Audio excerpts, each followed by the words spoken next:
তো গাইজ এখন চলছে অ্যানিমে ক্যারেক্টার সিনোবু কোচো ড্রয়িংটা আমি একটু ইউনিক ওয়েতে করার চেষ্টা করছি। এখন আমি জলে ওয়াটার কালার গুলে নিয়েছি, এই যে এই ওয়াটার কালারটা গুলে নিয়েছি এতে। এবার এইটা এতে ঢালবো,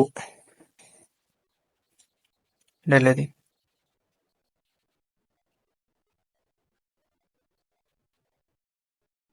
চলো এবার tap tap tap tap tap tap tap tap tap tap tap tap tap tap tap tap tap.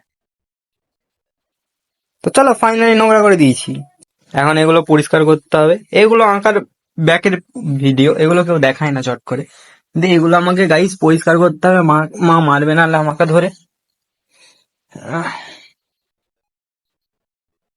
তো গাইস পরিষ্কার করার পর এরকম অবস্থা হয়েছে। গাইস এখন ঝড় হচ্ছে বাইরে, আস্তে আস্তে ঝড়, ভাইবই আলাদা।